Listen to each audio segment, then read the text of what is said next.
Kababalik ko lang. Mali Yes, good luck. ang Ang ginawa. dami gabi. And at to the very minute Sobrang. na tinulak siya paakyat ng eroplano, ilang beses niya sinabi na I want to be tried in a Filipino court before a Filipino judge and a Filipino All over Europe. prosecutor. Because he knew Yes.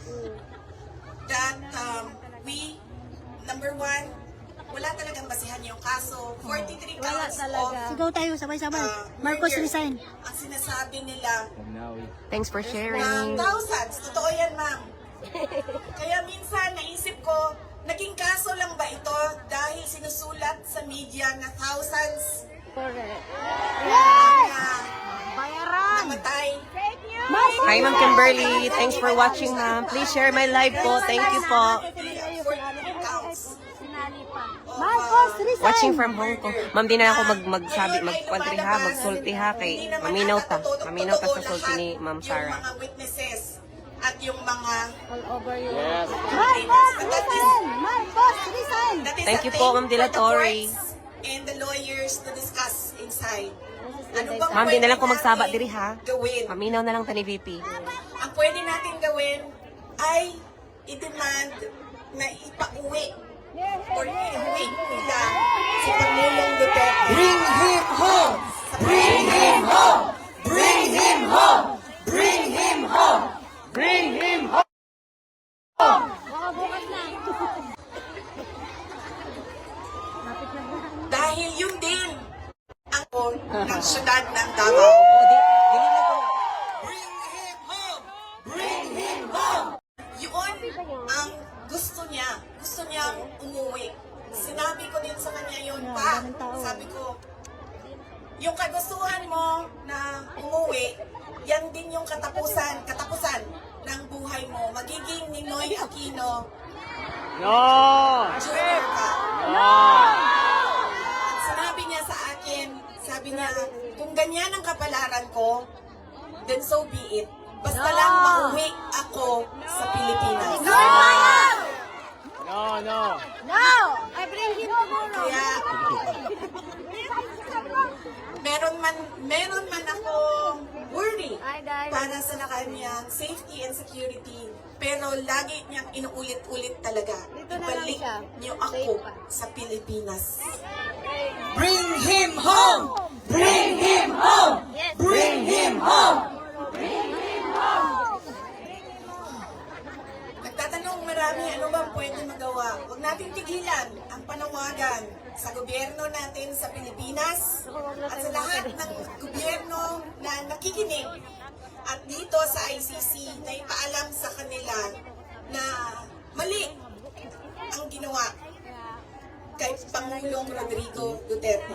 At paano ba itama yun? Ibalik nyo lang siya sa Pilipinas. 15 years in service. Tuloy nyo lang yung kaso, walang problema. Ibalik nyo lang siya. Bring him home! Bring him home! Bring him home! 15 years na wala. Pero Okay ang lang sa kuha niya inyo. diri kuan gyud. Kaya nga no, Per month. sunburn ang katungaan niya, katungaan hindi. Depende sa imong trabaho. So, ang tax na ho is 30%. So, ang imong 7,000 euro, mahimo na lang 300 at 3,000 Pwede ang ang sunblock ni Doble. Kailan sa kabulan? wala pa na yung tax, 7,000. Pagkuhaan ng tax ng 30%, na lang nas mga 3-4. Okay? Kung sa papay, ano pa ang pwede natin gawin?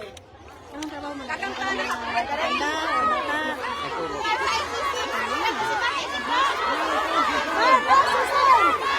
Marcos resign!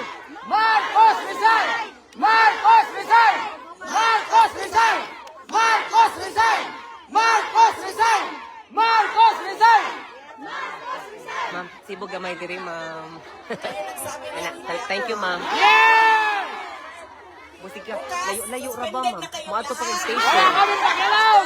Ato sa station. petition. Central station. Na diri? Ngayon, hindi na kayo makakauwi dahil kinulong na kayo dyan. Ano siya? Pero kami! Wala kaming pakialam, hindi kami bayad. True. Inabali mag-part-time kami.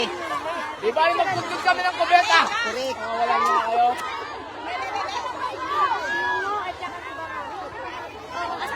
Ilang lang lang. And that relates to transparency and Ganda nga eh. accountability. Ay, ganda. Mapaitim ka talaga, Alam nyo no? kasi, Kuha man sa ko naputi. ang Bugay na ko direct. pagiging politiko, dapat nasa tamang pag-iisip ka. Yes, ang ganda ng weather dito. Bongog! As in.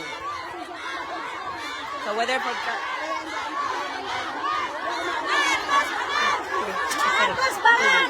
Marcos Bangan! Marcos Bangan! Dahil nasa mga polisiya mo at desisyon mo ang kinabukasan ng kabataan Sorry po. ng bansa. Yes! Nabudol kami. Kaya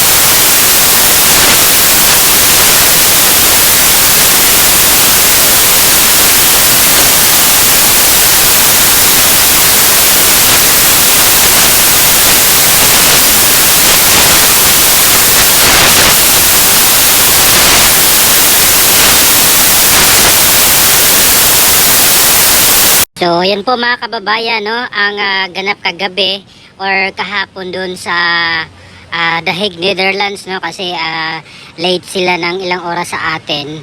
At yun nga po ay kinumpronta itong si Maris Umali, mga kababayan, no, yung reporter ng GMA na kamakailan lang ay nag-trending dahil doon sa kanyang boses na nakuhaan doon sa The Hague, no, nung sinakay sa ambulance si ES Mijaldea at yung narinig yung boses niya doon na yung matanda daw na nakadilat yung mata pero biglang pinikit nung nakita siya. Parang yun yata yung context noon, mga kababayan, no, nung viral video niya, nung boses niya.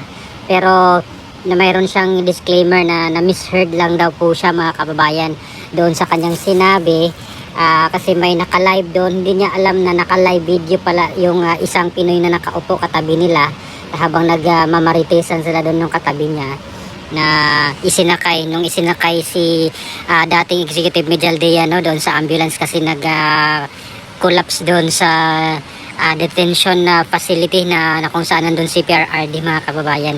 At yun nga po, yung mga Pinoy ay talagang galit rin sa kanya, mga kababayan, dahil dun sa viral video niya, yung boses lang niya yung narinig doon sa sa live ng isang Pinoy na nandun rin po, mga kababayan, sa The Hague. At itong si VP Sara ay nag-speech po doon sa libo-libong mga Pinoy, mga kababayan, na nagtipon-tipon, no, doon sa The Hague, Netherlands. Hindi lang po taga Netherlands, may mga ibang galing sa ibang bansa, no, sa Norway, sa Belgium, sa Germany, meron pang taga US, mga kababayan, lumipad po doon sa The Hague, no, para po doon sa meet and greet, no, kasama na rin sa parang rally na rin po yun, mga kababayan, at nag-speech po itong si VP Sara Duterte doon, mga kababayan. So ano pong opinion nyo, mga kababayan, dito po sa kaganapan doon sa The Hague, Netherlands? Please comment down below. Maraming salamat. God bless po sa ating lahat.